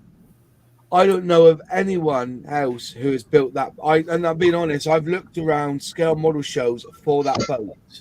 I would go to Germany, Moss, and ask that same question. I know that. I know. But what I'm getting at is that Airfix will do what the British will be more interested in. That's what I'm trying to get at. And so, but I think maybe it comes to a point where we think British subjects, we go to Airfix. German subjects, we go to Revell. ICM and what they do, we go for them. The boats and the drones and the figures and the Padre or the Chaplin's lorry, things like that. You'll go to ICM for. And Tamiya, if you want bloody good armor and bloody good cars, you go to Tamiya for them. Maybe that's where the market's heading. I don't know. It feels that way. Do you not? Anyone else agree with that? That it kind of feels that way. If you're going to build a tank, you go to Tamiya and buy a tank, or Mini Art if you really want. Yeah, but look at Tamiya's recent 48 scale aircraft releases. They've been phenomenal. That Tomcat, the F-35, and their cars too. I mean, but aren't they double the price of Airfix? No, no. They might be slightly more expensive in the UK, sure. Yeah, they're cheaper in the US. So, perfect example, just to back up Alex sat there nodding, shaking his head. That Airfix 148 Buccaneer was about the same retail price as the Tamiya F-35. there is no comparison in those two kits. Hmm. That F-35, the Buccaneer was overpriced. Yeah. I think Hunter was overpriced. But then you compare the Tamiya 148th Bowfighter to the Airfix 148th Blenheim. I would say the Blenheim is probably a better kit, but only because it's newer. And it's probably about the same price, I'm guessing. I don't think Tamiya would do an Anson because I agree that, and I've said this. I think if it wasn't for that Spitfire, that 124 Spitfire, that Anson that came out was their best kit of the year last year.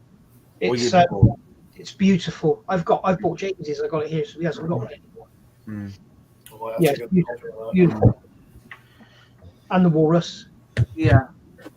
By the way, I got the Sabre from Airfix this week, and the coin came. I think the coin is beautiful. I love the. I know people are going more than that's coin. really nice. Yeah. I actually thought the coin is stunning. Really, really nice coin to go with my collection. And they've got about 200 left, 170 left, I think it was. So the pre-orders went out this week, so everybody got their coin. I love these coins. I've got the range. I've got every single one of them now, and and people want to buy them off me. That's the thing. I think they're collectible. Yeah. I got two by mistake. I pre-ordered twice, like a divvy, and somebody asked me for one. He gave me 100 quid for the kit and the coin. I said to him, I don't want any money for it, but he insisted and put money into my PayPal account. I think those coins are going to be worth more than the kit they came in eventually. Do you think so? Yeah, I mean, that's really lovely. I mean, a lot of their other coins were quite bland, but they were embossed, but they're still nice. But that's really colourful. It's really nice. If they're still available now if you want to get one. And so, but once they're made, that's it. They don't really release them again. The coin is the coin. I think it's a good little add-on for them, to be honest. I got my first ever coin last week, boss. Did you really? What'd you get? The bloody 100th. The bloody 100th. The Edward 148th. Yeah. 17. You get a coin. I didn't realize you get a coin with that. Really? I got my first coin ever. I've got a lovely Dambuster one here from the mint. Yeah. That's quite a nice one. But yeah, that's why it's one of them. So it's hang on. For me, I got to be honest. Yeah. Why don't you forget the Concorde and push to make a decent Barracuda? There's an issue with that. There's no Barracuda left. I can't find drawings for it. I've got no drawings left for it. Next thing you know, everybody's making a Blackburn in 135th. Or a Blackburn an A39. Yeah. Oh, I don't know. I'm trying to think. I can't remember what it's bloody called now. Is that the Mark 1 Buccaneer you're on about? I really wish some manufacturer, I mean, Thunder Model are doing it now. They would give us some airfield equipment in 30-second scale. Really wish they would do that. 30-second scale. Okay. Yeah, so that it goes with your aircraft models. The border they've done the aircraft. Both, so that's it. But they're in 30. Have you seen the Airfix 70-second scale airfield equipment kits? Because they're really they nice. look terrible with a 30-second scale aircraft, John. Yeah, because they haven't got any. You have to put them far away. Yeah, far away, and these are bigger. Hold the little car there while you look at the airplane. Yeah. All right, question: does anybody really care about the Airfix collector's coins? Who's asked that? I'm going to leave it coming up. Seriously, there must be those who really like. I like them. I wish I can't think what I've done in my box. I don't know. All of them. I've had a couple. I've given them away as Given well. the dust cart men, didn't you? I collect them. I think they're fantastic, and they're They not. wouldn't make me buy a kit. No. They look nice. They look nice, but they always sell out. These always sell out. There's only 500 made, and they always sell out. You tell me. I think if you got the full collection and put them in a nice display case somewhere in your house, I think they'd be interested in talking point. Yeah, most will go in on the Zimmer frame to Antiques Roadshow in about 20 years and have the collection of it there. Do you think Airfix will produce? I think it'd be one of those where where you get the people on Antiques Roadshow and they say, "Oh yes, well I think you could comfortably at auction get about £100 for these," and it was like, "Oh really? I thought it'd be worth more." No, I don't believe that. Where are my points? Do you think Airfix will produce a 24 scale Spitfire Mark 1 with a Zimmer frame for Mr. Hanna? They'd have to 3D print it. They'll have to print. Oh, he's gone. I was going to. It's not a coin actually. It's a lapel badge. Oh, it's a badge. Yeah, it's really nice. What's it like? Oh yeah, that's quite colourful as well, isn't it? Oh, it even comes in a little case. Yeah. In a box. Oh, Very cute. this is my case of Got his collection now. coins. Hang on, it's all falling over the place here. Hang on. I'm going to make Moss buy one of these kits. There you go.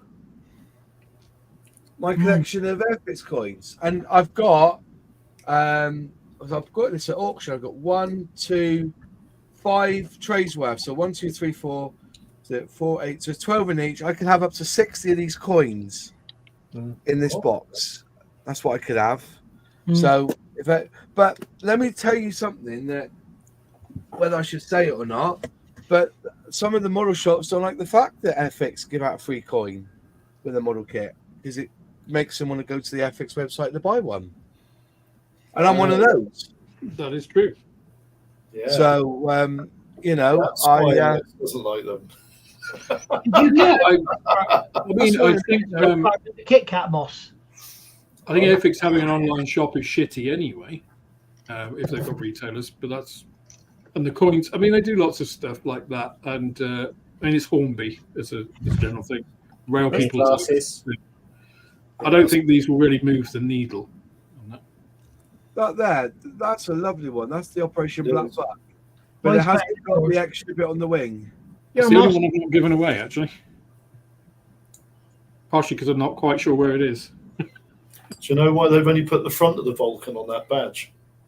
Because the wings are wrong. The errors on They didn't want to include that god awful wing pylon. I know. As I said, the numbered. I think the lowest one I've got here is 009, and it's that one there, which is the Operation Overlord 80th anniversary coin that they did. I think they look fantastic. What did that come with, Moss? That was be able to buy that one if you're an Airfix Club member. Has it got Airfix Club on the back? Oh, that's the one you got with the Airfix Club because that one's different. These got Airfix on the back. If you're an Airfix Club member, you would buy. This is for the Gloucester Meteor, limited edition Gloucester Meteor one, and on the back of that one's got Airfix Club. Right, I've got it. So that was an Airfix Club special. That was Buccaneer. The Mark 8 Spit, I think that's really nice. It's got that olive drab green on the front. Come on, focus, you bastard! Why did it take so long to focus his bloody camera? But that one came with the Spitfire Mark 8. Yeah, and that's got the Grey Nurse, the Grey Nurse thing on it. And then you had the Operation Chastise with the Lancaster Bombers. That's that one there. Yeah. So I think they're really nice. That's the Buccaneer one, and even the fox is embossed on that one. The fox is actually embossed on top. So that's nice. I think they're really, really nice coins. I don't think I don't think you could shake your dick at them or anything. I think they're really good coins. They don't look like a tacky piece of tin either, do they? They look quite. No, they're quality. This one here is the D-Day one. Yeah. Which came with that's an Airfix Club one as well. That came Airfix Club as well. So yeah, I think they're a really nice addition, and as I say, I collect them. They go in my little case here. Yeah. And to be fair, when I've gone, when I get a nice lot of them, I'll probably take them to a model show with me and put them out on display. Yeah, why not?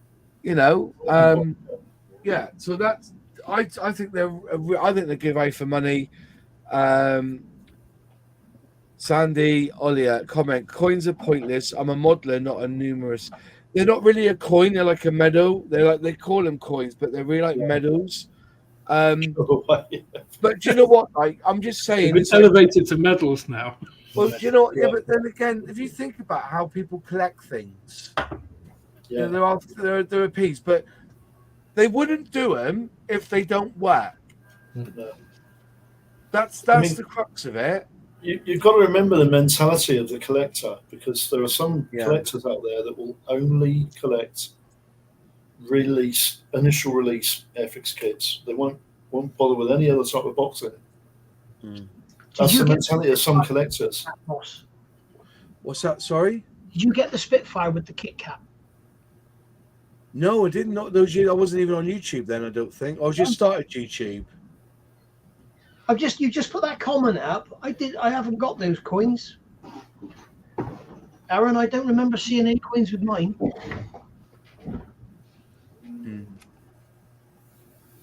Hatchet's in trouble now.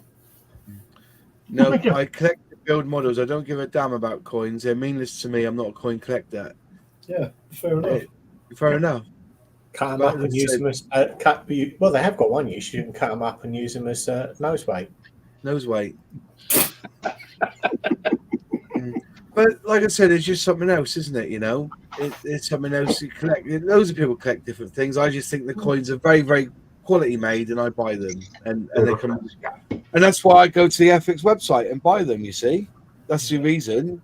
I get it cheaper from Hanets or Jadlam or Alex, I guess, but I go to the website and That is why they do it, not for the coins themselves. It drives the sales and the profits up through the website sales. Yeah, but the coin collector boxings, are they more money than the ordinary boxings? Their value will go up. When you initially buy them, John, I don't know. Yeah, that's a good shout, because I've got loads of them as well. Yeah, Monogram used to have patches. Yeah. They had iron-on pictures. Yeah, they had the Century series, didn't they? Yeah, I've got them on my. If you can see me when I get my Airfix bag on, I've got all sorts of patches on mine. As I said, people basically. Oh, I'm sorry. I'll be there as well, mate. I can't wait to see that tonight. That'll be a good little test. That. No, I don't think it's a bad thing. It's just something a little bit different. Look at the amount of people that bought the ambulance, and it came with an Airfix pint glass. That's another thing that they did. Yeah. Who got one of them? The Airfix pint glass. James has got one. I've got 3. Well, I got one with the kit. Dale sent us one with T-shirts. Didn't they? How many people have got these from Airfix now? The old Airfix flight patch. Stroke coaster. Yeah, stroke coaster. Yeah.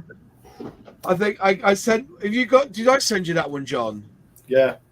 I sent John Alex one as well, because I've got loads of these. Along with a few other. You sent a few other patches as well, which. But Moss, I'd like you to compare these two and see which one you think is better. Oh, the Airfix one is much better. It's more colourful. Oh yeah, the Airfix. It's all red. That is nice. That though. That 2012 one. That's got a B52 on it, Moss. There is no comparison.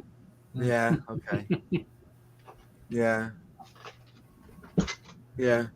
I mean, some people sell them on eBay, which isn't a bad shout, considering you're not really paying for them. You're not.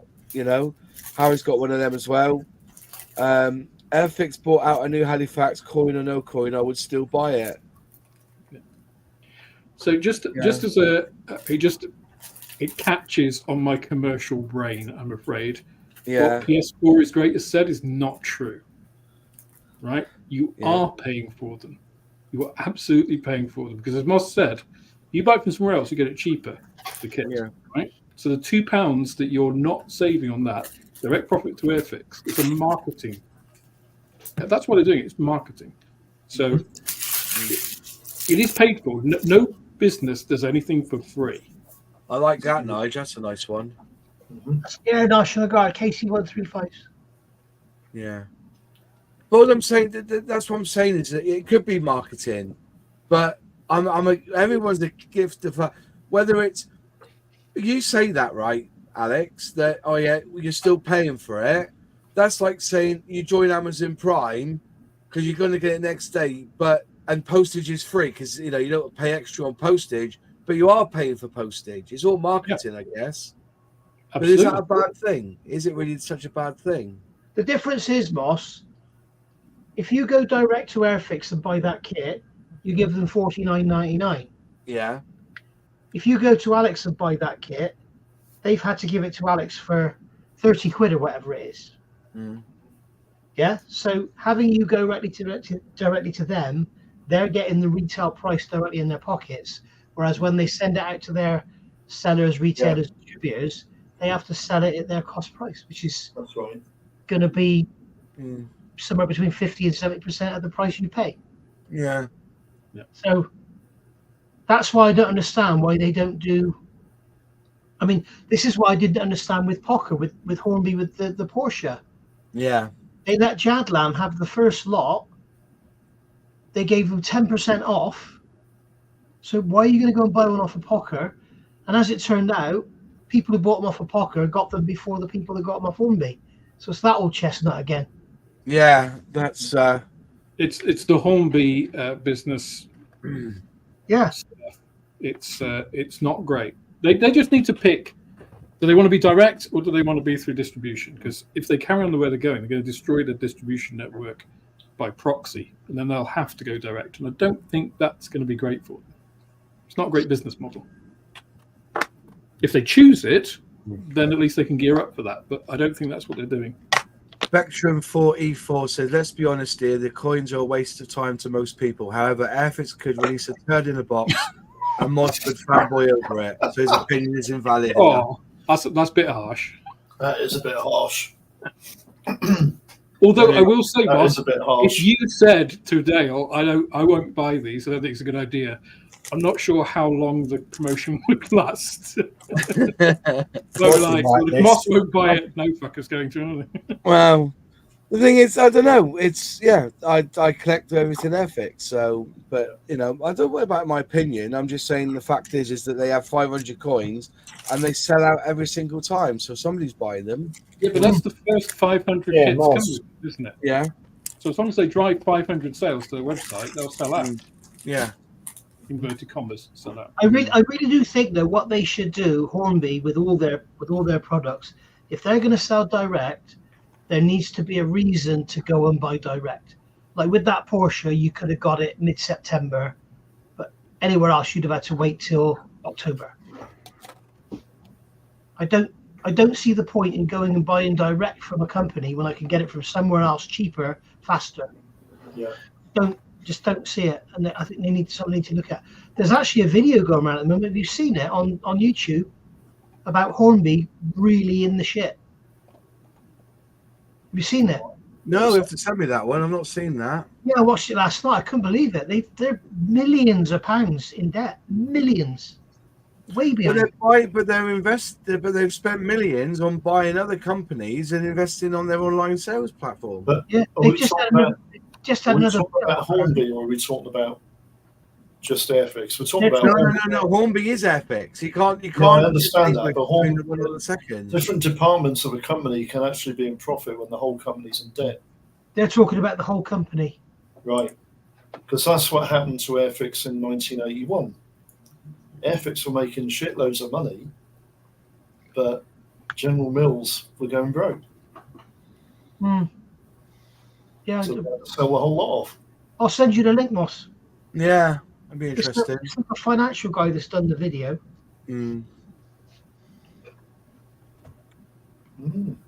But yeah, it's interesting that. I'll have to look into that. I said they're buying companies left, right, and center. What that wargaming company and stuff. So.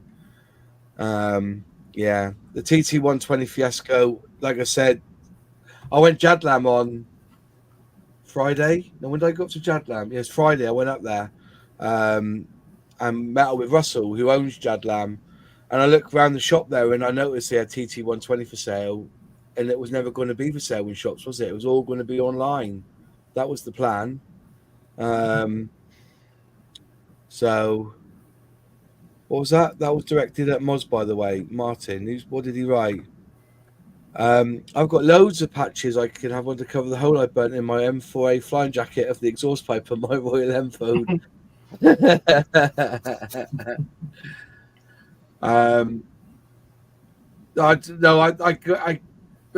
Patch wise, I've got a few lying around. I got them from kits, from Revel kits and Monogram kits.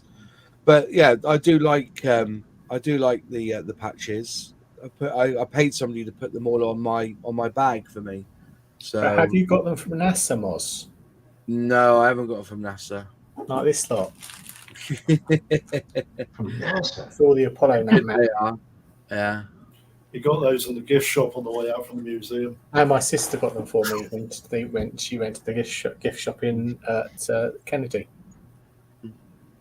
Hornby is 57 million in debt, but their investors are supporting them. The problem is they have too much inventory. Well, would you eventually get rid of it, don't you? Inventory, I guess. Yeah. Do you know what the best way to get rid of inventory is? Put You coin have a with really it. well-developed distribution network that can buy it from you. Unfortunately, they've pissed them all off. So, Is Revell better, is it, then, Alex, distribution-wise? it has been up until very recently. Yes, because they've changed. Because They've you can't changed, buy yeah. Revell on their No, website not anymore. Revell. Well, it's funny actually because I had a chat with Luke recently after I did my repairing Revel video, which both my rep and Luke saw, and they were kind of directing it to other people. They've changed all their warehousing and stuff, and I was missing, so I ordered like several of these, and the Jaguar, the 1/35th scale rocket Jagdpanzer. Yeah. And they didn't turn up. I got in touch with them. Where the hell are these? Oh, well, there's like you haven't got over the threshold for free shipping. It's like I pre-ordered these months and months and months ago, and it's like I was over that threshold. The thing is, the Jaguar was out of stock. It's like, well, how can it be out of stock? Does that mean you've sold them all and not fulfilled pre-orders for retailers? That's insane. So yeah, they've got their own issues. Incredible. Yeah, but they're not the only company that do that, are they? I've had that with a retailer here. I can't remember who it was. You spend £100, you get free delivery. Yeah. But they decided because the other item wasn't in stock, they'd send the other item. They charged me postage. Mm-hmm. No, you've decided to send it to me. I'm not paying the postage. You can piss off. Yeah, you can't do it retrospectively. No. Yeah. That's it. It would be a real shame if they went under. Do you know what though? I wouldn't give a fuck if they went under. I know there will be a company who will just take Airfix and buy it and go and do something with them. Sure of it. So 56.3 million net debt is 14.3 million is the latest 2024 report. Yeah. So their net debt was only 14 million. It's not 57 million in debt then. No. I didn't think it was that high. But So 6.3 is turnover. But they spent millions. Yeah. They spent millions on buying into a company. And it's difficult. I think it's something like over the last so many years they've lost £57 million. They're currently 14 million in the red, or they've just had to have a bailout or something. I have to watch the video. I remember 57 being mentioned. No, not being funny. The bailout was 8 years ago. Was ages ago, beginning of the year. No, they've just had I don't know how old the video was, but it was a recent bailout. It wasn't like 2012 or something. Could you put the link in the private chat, Nigel? If I could find the video, yeah. Yeah. Yeah, but it was like 2 days ago. I think Yeah, don't send us your YouTube or internet history. That could be disturbing. Yeah. It'll be Lancaster bombers and people burning their hatchet ones. We'll find his Limburg account. I can assure you, I do not believe that is true. That they will just buy the modes. The brand Airfix is got value in itself. I can't believe any. Look at Hella, for instance. You know, there's so much history with that brand, Hella. Yeah. There's no way that was going to go bad. Someone's going to buy that Hella, and they did. If you know, but unfortunately, what they said, what they've done with the company is a bit lackluster, to be honest. But I don't think, you know, I know for a fact there's a few I know for a fact I've heard on the grapevine there's certain people who, if Airfix ever went up for sale or something ever happened to Hornby, there will always be Airfix. Yeah. I think you know, yeah. And remember, there's a lot of, what can I say, legacy tooling that's out there as well. Like, for instance, all that 148 Operation Afghanistan, you know, Herrick stuff, never been released again. But I know there's so many people who want it, like the Coty Super Cat. There was a challenge. There was a Land Rover in it, wasn't there? 148 Land Rover, Snatch Land Rover. Wasn't there a Challenger tank in that range in 148? No, I don't think so. You sure? They had quad bikes, didn't they? Yeah, I've done them. I found the seat after. Yeah, cool. Didn't whole episode. they do a diorama set with a Lynx helicopter, an AH Mark 7 helicopter, with some ground support vehicles and troops? I'm sure that was Operation Herrick. Yeah, they did the Lynx, didn't they? Yeah, the Lynx AH Mark 7. So there's all that going on as well. So, you know, there's so much legacy there. I think yeah. Oh, the Merlin was part of that. So the one who built it all was Luke. Luke put it up. But so I've got the Super Cat code. I've got the code here, and I've also got the other one. The other vehicle that they did in that range somewhere in my stash. Yeah, but as I said, there's I'd like to see that get released again. Airfix chucked out how many modes when they first went down the pan? Come on, it's like boxers getting old. Did really? I don't remember them chucking any molds out the pan. No, I don't either. Hella has still got a lot of Airfix modes. Yeah, allegedly. I know they lost a mold, the SS France. They lost it in the English Channel, sending everything over to France, didn't they? But some of it went missing. I don't remember them ever canning any molds. They didn't start doing that until Hornby started getting hold of them. Yeah. No, that was the last company that had Hornby. They were scrapping molds. Maguire and Hornby molds. I reckon they were hoying molds out in 2012, weren't they? I think a lot of the Hornby modes disappeared.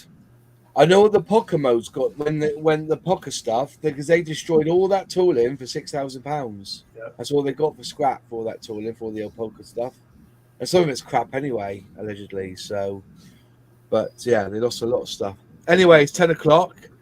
So, question. Any news on the next Outlaw Paint due date? It's on the boat. It's in Singapore, 30 days hence. So hopefully we'll get it for like end of October is what they're telling me now. So yeah, that's one thing.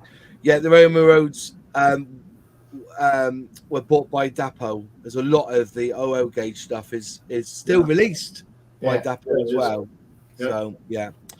Right, thanks you, Graham, for that. Appreciate it. Thanks all for watching. We've gone through a lot tonight, and we've ended up on the debt of Airfix. Well, I'd like to see that video, Nigel, when you can send it. That'd be brilliant. I reckon it might have been taken down because I went right back to Wednesday and I can't see it there. In your history, yeah? I'll look again in a minute. Yeah. Right. Nigel, what colour for fiberglass? Darryl Masters is smiling at you. You'll have to watch the video part 2A. That'll be next week, mate. It's a very, very pale, sort of dirty yellow. Oh, hang on. Somebody's put a link up. Oh, there you go. Is that the link there, is it? That might be the link for it. Anyways, no worries. Thanks all for watching, and we'll see you again next Monday. Have a good one, and I'll see you soon. Take care, all. Cheers, and bye. Bye. Bye.